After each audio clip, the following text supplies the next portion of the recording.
All right, hello everyone and happy Monday. I'm Alyssa from Scrum Scale LLC, and I'd like to welcome you to today's webinar with Ian Spence, Certified Scrum Scale Trainer and Agile Coach at Ivar Jacobson International. Ivar Jacobson International is a Platinum Transformation Partner with Scrum Scale, and they have a passion for improving team performance and optimizing and de-risking the delivery of technology to provide tangible business value. Before handing it off to Ian, I would like to cover just a few housekeeping items. First, to provide you all with the best listening experience, all audio lines except for the host and the presenter will be muted. We will not be utilizing the raise hand functionality today. However, if at any time you'd like to ask Ian a question or add a comment to the conversation, please use the Q&A panel on your console. Ian will be taking questions during the last portion of the presentation. And finally, if you have any difficulties at all with Zoom throughout the presentation, feel free to send me, the Scrum at Scale admin, a question in the chat. All right, and with that, I'd like to hand it over to Ian and his presentation on Scrum at Scale with Essence. Take it away, Ian. Okay, thanks, Alyssa. And thank you for joining. So this webinar is about how we can bring Scrum at Scale to life using Essence cards, and I'll show you those as we go through.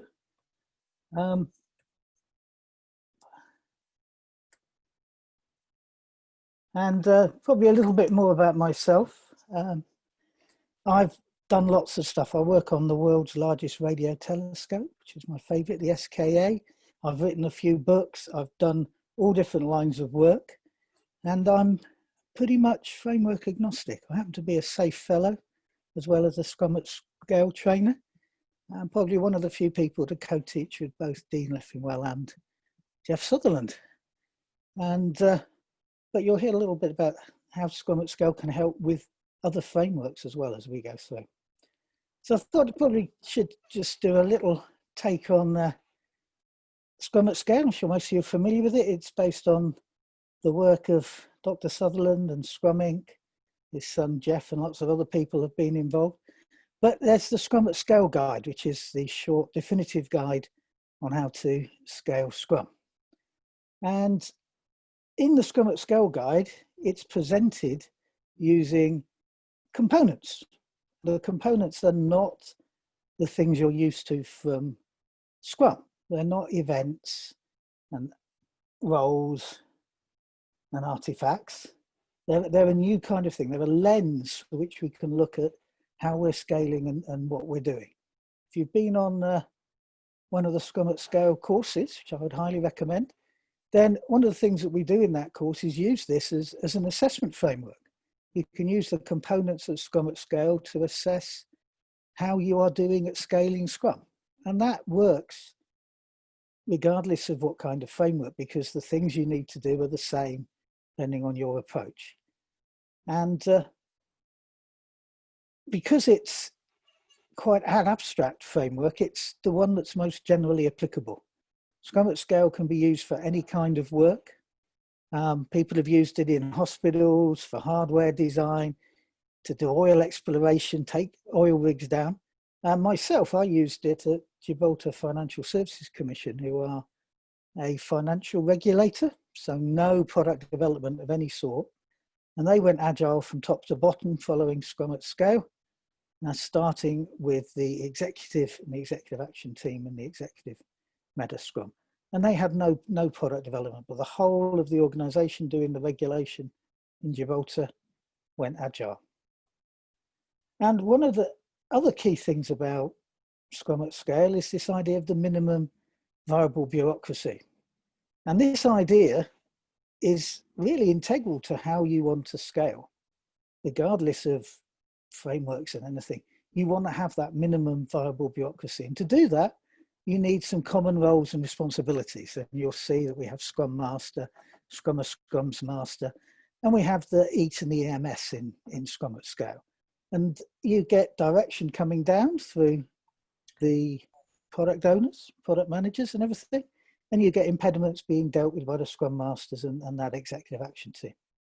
And hey, Ian, I'm sorry to interrupt, but we are unable to see your screen. Ah, that's a bit of a problem. And Perfect. Awesome. so apologies for that. That's I double clicked instead of hitting the button. Should I rewind or just carry on from where we are? I think carrying on is perfect. Okay. Awesome. So on this idea of the minimum viable bureaucracy is very important. You've got the two strands to this, and these represent those two cycles that are in the Scrum at Scale diagram, the Scrum Master cycle and the Product Owner cycle. And you have direction coming down through backlogs and priorities, and you have impediments and impediment removal going up. And if you want to scale, you're going to need common roles and responsibilities across your organization. You're also going to need transparency through the standard backlogs and the metrics. Scrum at Scale doesn't say what backlog items you should have. That's one of the things you need to build as part of your own reference model. And what you can do using Scrum at Scale and the idea of the minimum viable bureaucracy, and we did this to the customer, is you can actually allow people to pick and choose if they need to have a more detailed framework. So I would argue that Scrum at Scale is the most generally applicable, the most abstract, but all the others are like an instance of Scrum at Scale. They're all based on scaling Scrum, but they have more guidance. So SAFe is packed full of lots of things that you may find useful, you may like, you may agree with, but you can bring your whole organization together around a much smaller subset, which is what Scrum at Scale is giving us. And keys to this are two of the big selling points. The difference you can make, if you get the focus through the executive meta Scrum, through the backlogs, you can start to eliminate the dark work, typically 30% of staff working on zero value stories. We know that, vast majorities, at least 30% of all features implemented and ever used. So if you can get that focus, you can have a 30% improvement straight away.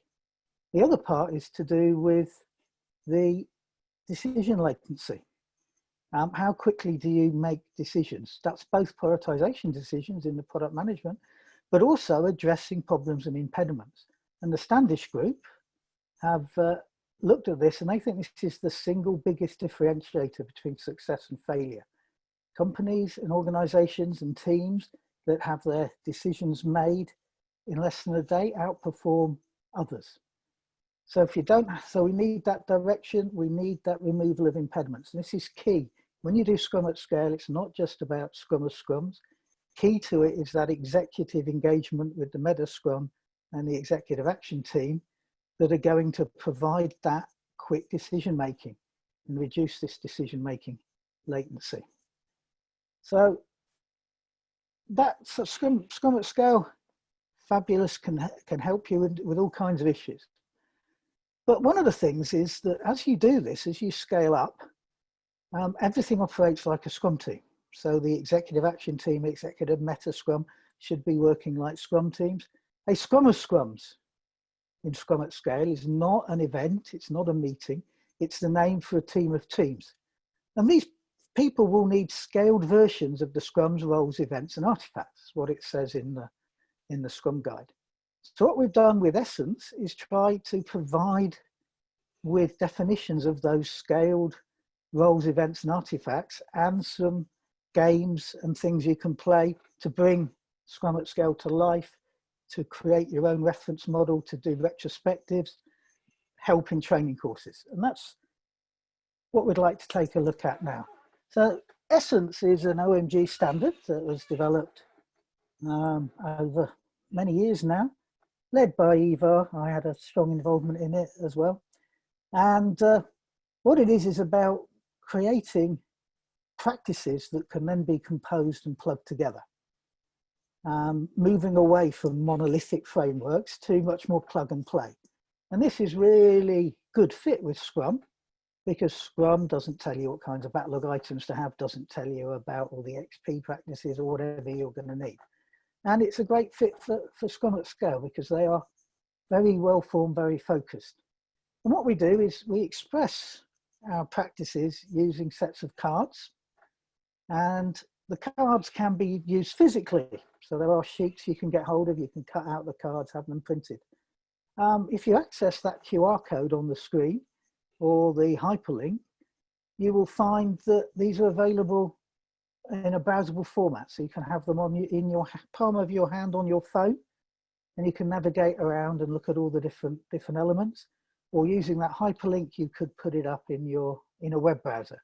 It's really effective, particularly in our new online world where we can't play the physical games so much, to have them on your phone. And the games are for learning. So there's games that you could use if you're a Scrum at Scale trainer in training courses, or just as you roll it out as a practitioner.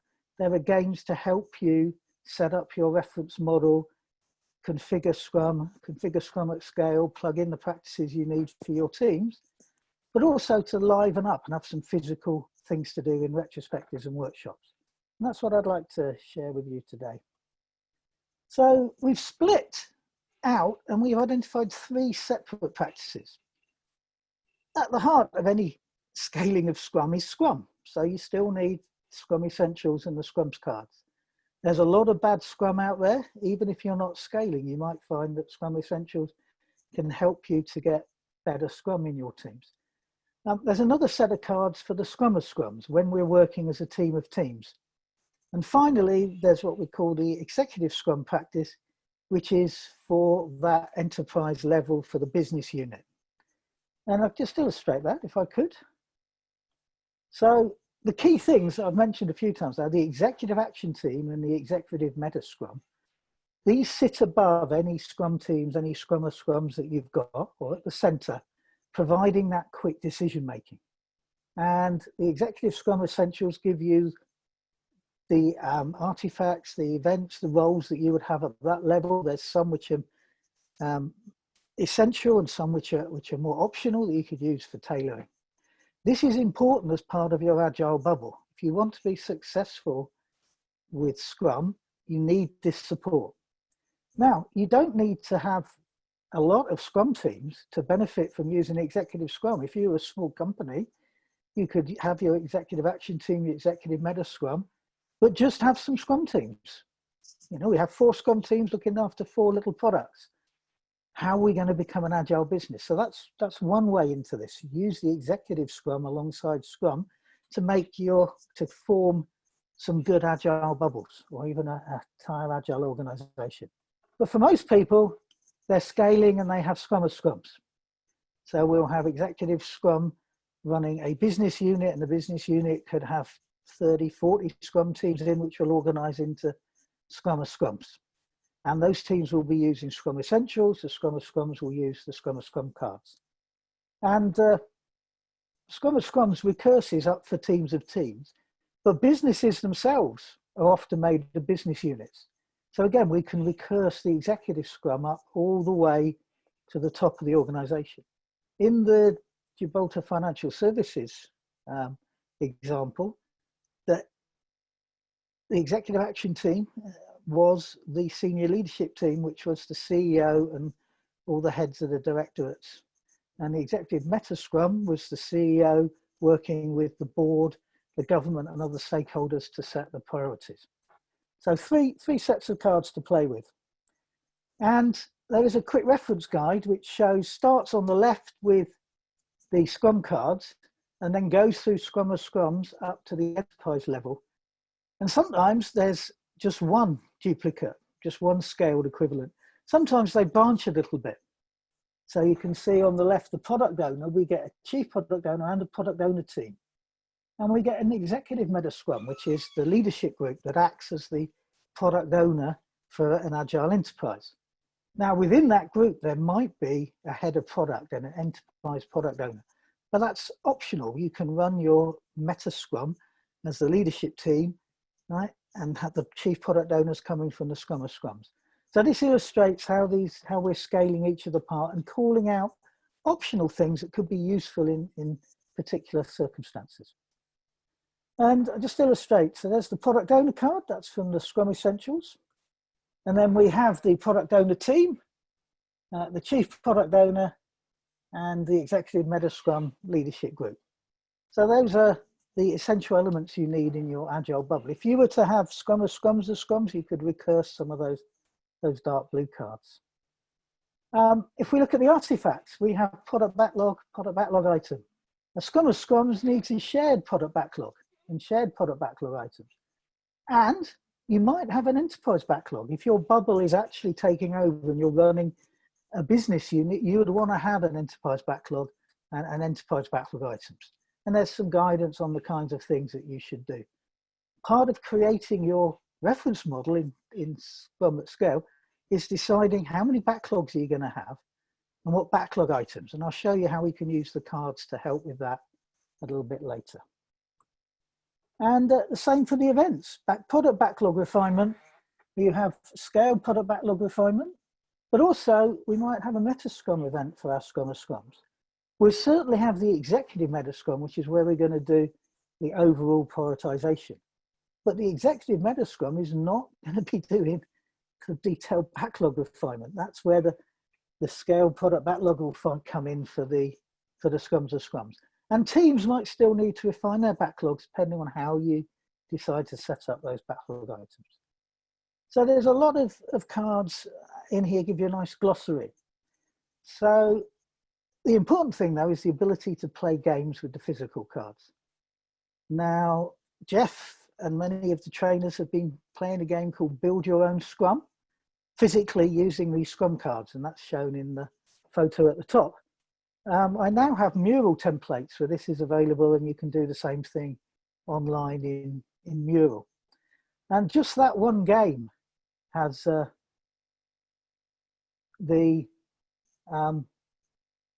got some testimonies. On one of Dr. Sutherland's courses, just from that exercise, one participant in this exercise using a Scrum card said he learned more about Scrum in 1 hour with the Essence cards than he did in the previous 6 years of being on a Scrum team. By having the physical cards in your hand, playing games with them, really brings home what Scrum is all about. And there's other games that we can do, like a what scales game, what's missing, exploring your agile bubble, build your own Scrum of Scrums. And this is all available. We have mural templates. Right. And here's an example. So I had the pleasure of co-teaching with Jeff a few weeks ago. And unfortunately, we didn't have time to play the Build Your Own Scrum game online. But basically, you would grab whichever ones you wanted, the tokens. You would put the development team on, you would put the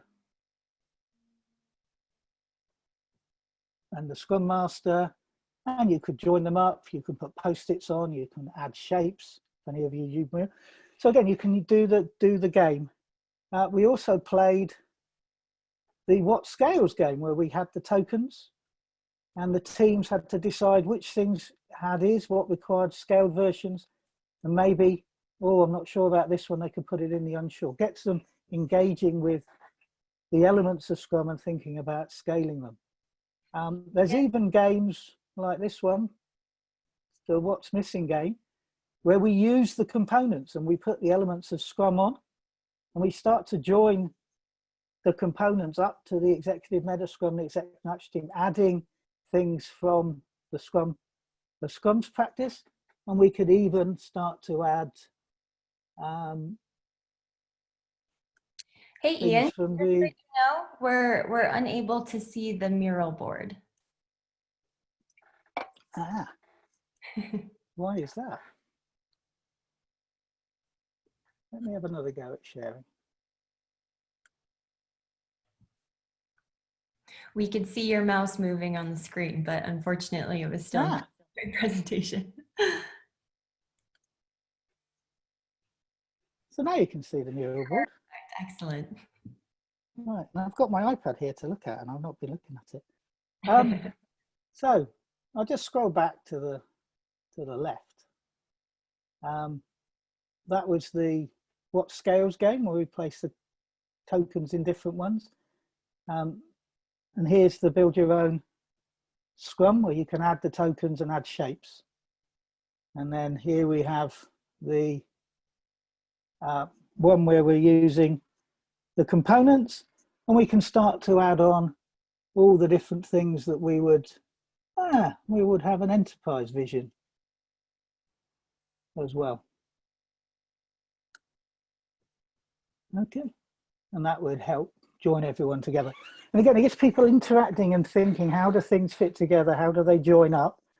And they will discover that we have very little to say about delivery, because we don't have much to say about that and stuff. And then there's the final game here, which is you can even play games where you start to put together, are we a traditional organization? Okay, what kind of thing have we got? Are we a department that's going to go? Where are we going to have our meta scrum, etc.? How many scrum teams have we got? How many ordinary teams have we got? And this is Mural, so it's very easy to drop post-its on.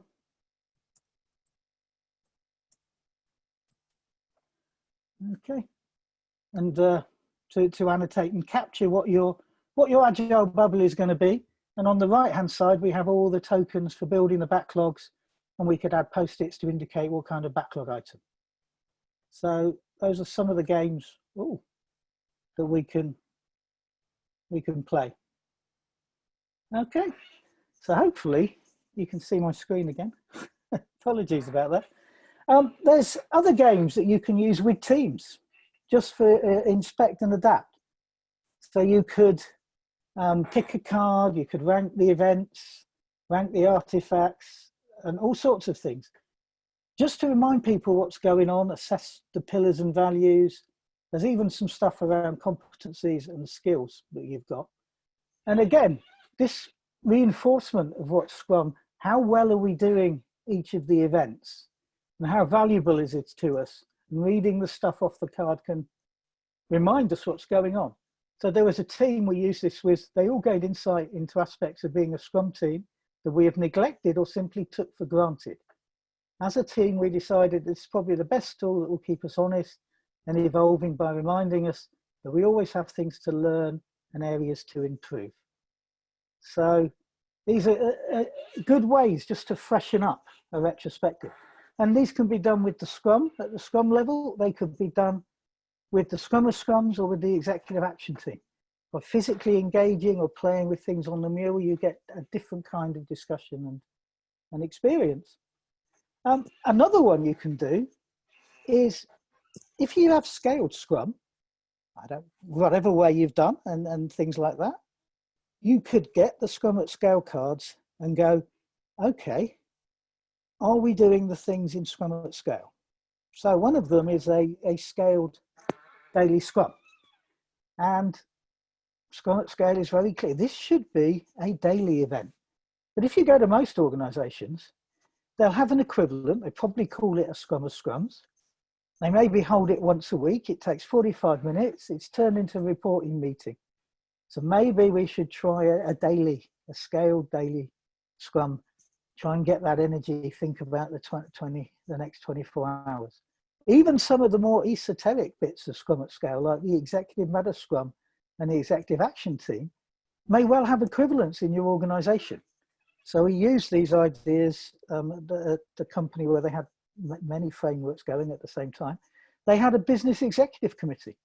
Its role was to do the things on the executive meta Scrum card. But by picking up this idea, they started to say, right, we should make this more of a Scrum team. We should meet more regularly. We should keep this shorter and snappy. They also found out, as with many organizations, there was no equivalent of the executive action team. Right? So impediments would bubble up and never get addressed. So nothing in place, we could start to fill this in. So you could look at how these things fit together and use the cards, use Scrum at Scale, and it's as you've got the components as the assessment framework. You can also use the scaled Scrum equivalents, decide whether they're there or not, what they're called, is there any hints and tips? Have you got anything missing that would give you a chance? And it can help with your reference model. So how many backlogs are we going to have? We have product backlogs and product backlog items in Scrum. We have a shared product backlog and shared product backlog items in Scrum at Scale for Scrum of Scrums. Some people choose to, every team in the Scrum of Scrums have its own backlog. It will be made up of stories of different kinds that can be done in 2 weeks. And they might decide, because we're now working together on one product, we'll call that a team backlog, because the product is at the Scrum of Scrums level. The real product backlog is that shared product backlog. So we could have a backlog for every Scrum of Scrums. We could use items like features or whatever, epic, whatever you like to call them. And it's our shared product backlog. And it's the one that all the teams are lined up on, because it's one product that needs to be integrated. You need to do the shared stuff. So that's one candidate way of putting your reference model together. There are other ones. Some people decide not to have any team level backlogs. They'll just have the shared backlog, right? A single shared story backlog. Right? Every Scrum of Scrums will have its own backlog. It will be made up of stories to be done by the teams, and we call it the shared product backlog. Again, because that's really the level of the product we are developing.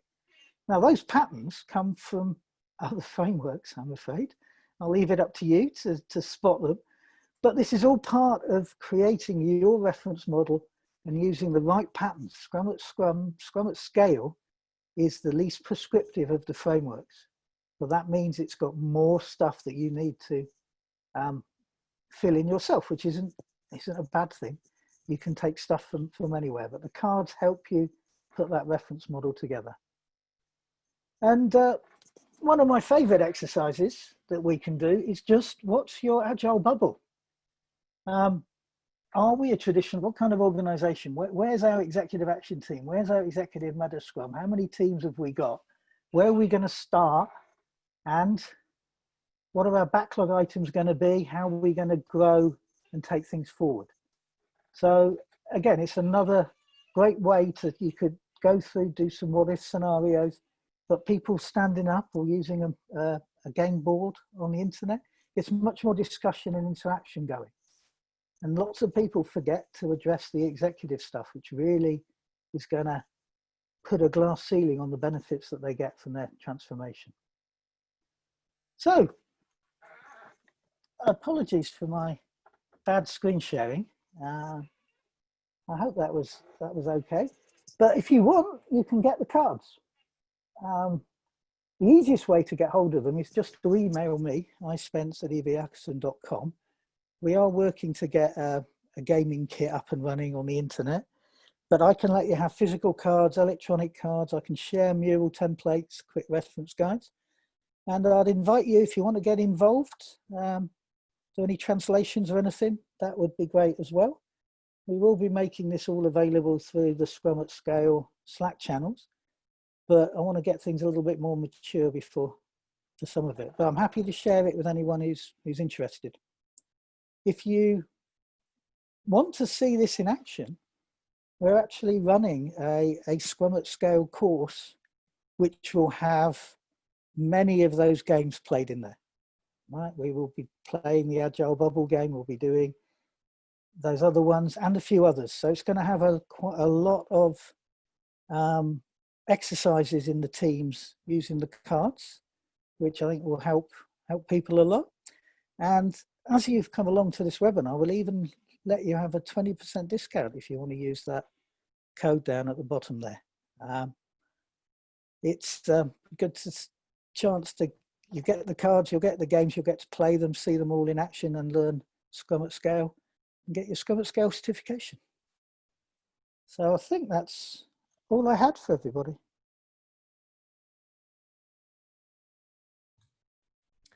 All right, awesome presentation. Thank you so much. Just for all of the live participants, we'll take a couple of questions from the audience if anyone wants to pop them into the Q&A panel. I think we have about 15 more minutes or so in our time box if Ian, that still works for you. And I am seeing a lot of questions about a recording of today's presentation, a link to the slides, and then also some of the links that Ian had shared, such as the mural and also the link to the course, and we'll get that out via email, typically within 24, 48 hours. You might even re-record with all the slides. To go back and take care of those, yeah. We did have one question that came in during the middle of the presentation, and I'm also pretty curious, Ian. So in your experience, how have business leaders and executives reacted to the Essence cards? I've seen the Scrum cards, the Scrum Essence cards work very well with team members, but I haven't seen them on an executive level. My experience is that executives and leaders would rather do something active than listen to a lecture. Yeah. Right? So if you can position these things properly, then they will play around with them and things like that. So you can do things and use the cards to help them understand their role. You want to be careful because they probably don't need to see every card. You don't want to give them too much stuff, but focused on, people who are coming into the executive meta scrum. What backlog should we have? What kinds of items? What do you want to see in your backlog? How are you going to interact with this? What are they going to be doing? You can bring that all to life and things like that. So my experience is, as long as you don't give them too much stuff in one go, they react fine to it, and they would rather do an activity than listen to you lecture them. And by cutting to quick activities, you drive things from them asking questions. So they might, what the hell is this? What's this executive meta scrum? No idea. Actually, that's incredibly important. So it can lead you to have a much more of a dialogue and less of a broadcast with them. So Yes, that's definitely. my experiences with them. That's awesome. I can definitely imagine a good majority of our audience is more senior level, have a lot of experience, are probably working with executives. And that's a question I think that comes up quite a bit in our webinar presentations, is how to introduce Scrum at Scale to, executive leadership. We did have a request to maybe go back to the beginning of the presentation and speak on the Scrum roles one more time in the Scrum at Scale framework. I'm not sure where that would be.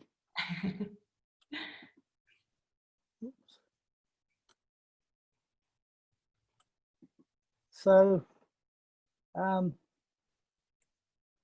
the first thing is when we see the components which we had at the beginning with the two cycles, you've got the product owner cycle and we have the Scrum Master cycle.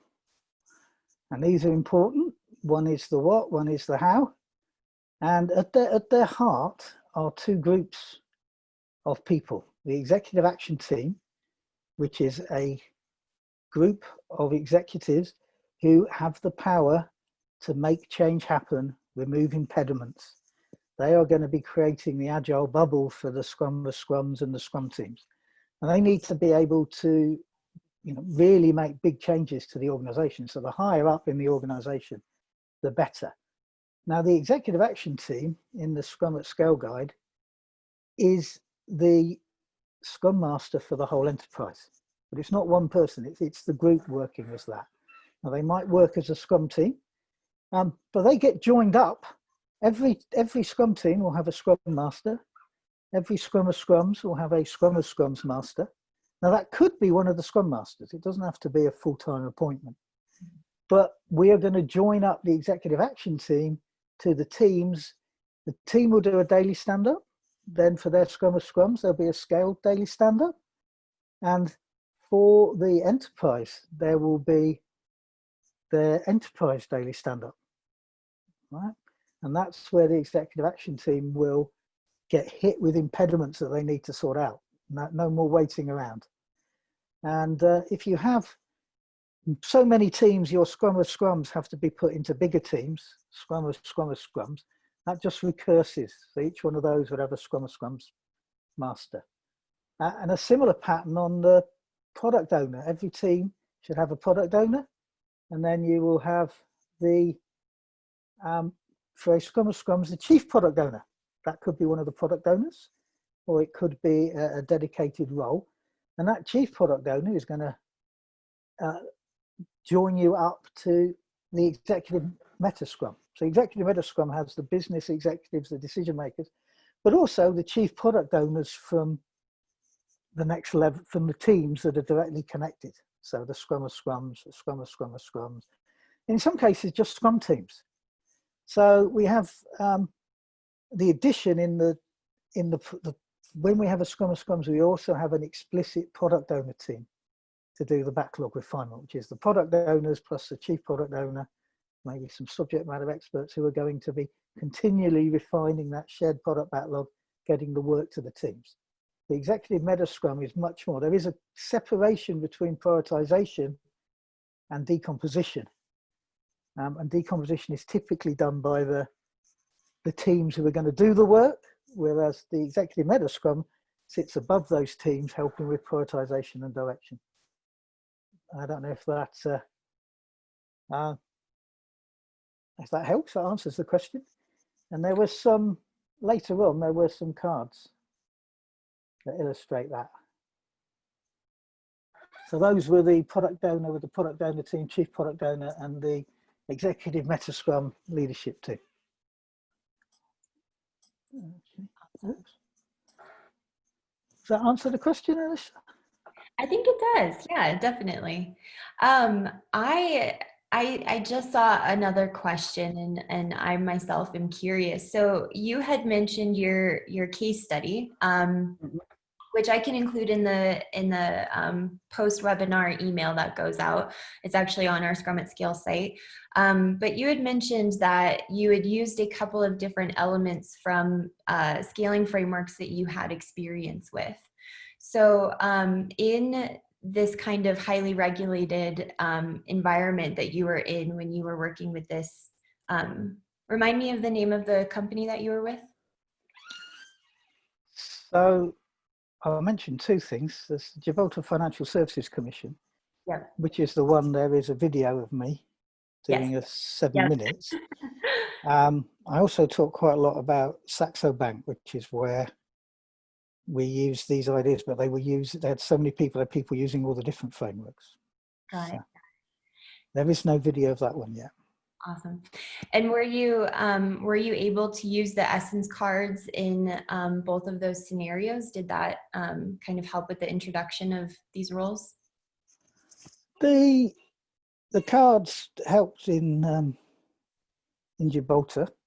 Mm-hmm. Didn't make as much use of them in Saxo because they already had too many frameworks. They didn't. That was more by stealth. But there is the video of me and the guy from Lean Portfolio Management talking about the benefits we got and how we use the ideas of Scrum at Scale. So I used them in the small, but not in the large, because they had framework fatigue. Let's put it that way. Framework fatigue. Awesome. All right, and I see another question.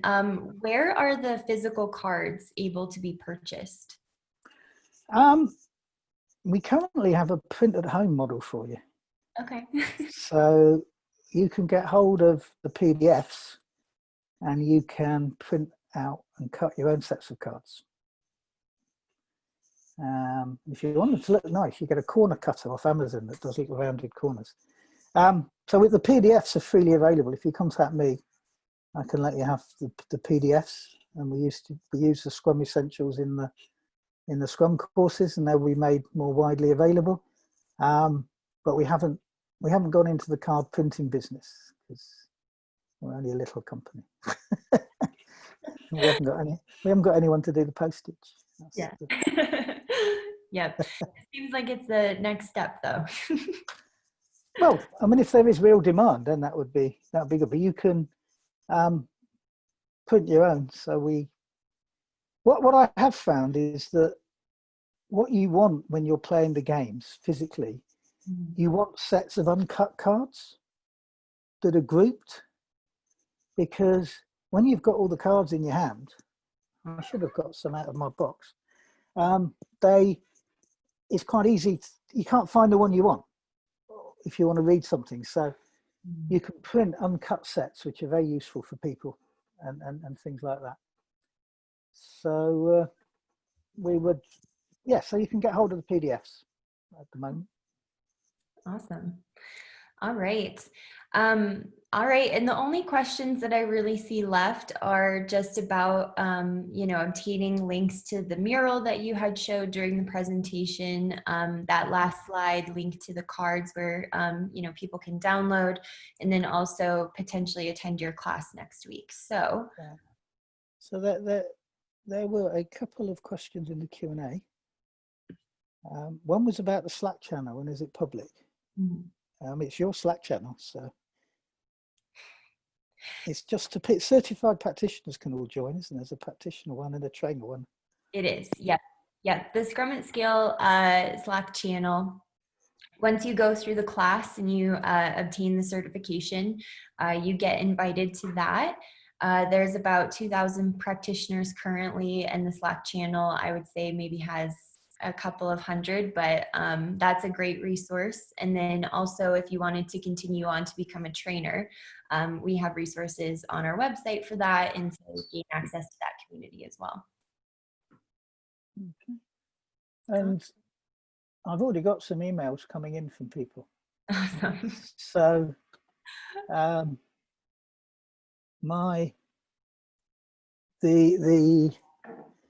put my email address in here. Feel free. We are going to make all this stuff more public. And I'm happy. I had a call with a gentleman in Japan this morning who wants to translate it all into Japanese. So we will get this more visible and readily set up. And I would expect it to be on the Scrum Inc. Site, as well as the cards are a joint development between IJI and Scrum Inc. Jeff's very, very nicely given us time and helped on this. Yes. They have a level of credibility beyond my good self there. All right, perfect. Well, Ian, I think that about wraps it up. Did you have any last minute comments or anything else before we close today's session? Well, I'd just like to apologize for my bad screen sharing there, and apologies for that. So if it was worth it, I mean, we could just make another recording. We could, yeah. Of the bit with the slides in there. I'd like to thank everyone who's taken the time to come. And obviously, I'd like to encourage you to come to it's an online course. It's 4 hours a day in the afternoons, Central European time. We will be playing the games, and it should be, and we should have a guest appearance from Jeff. He's not co-teaching, but he's going to pop along for a little bit to meet the people. See if I can get him to do the stuff about the swords and all of the military bits. It's been a pleasure, and thank you all for taking the time to come along. Yes, definitely. All right, awesome. Well, thank you, everyone. An email will be sent out to everyone as mentioned with a link to today's recording, the slides, all of the links that Ian had mentioned, as well as his email address. And definitely check out that practitioner class. It seems like a very unique offering, and a guest appearance from Jeff is hard to come by these days. So, all right. Well, thank you so much, Ian, and thank you to everyone, and have a good rest of your day. Bye. Okay. Bye then.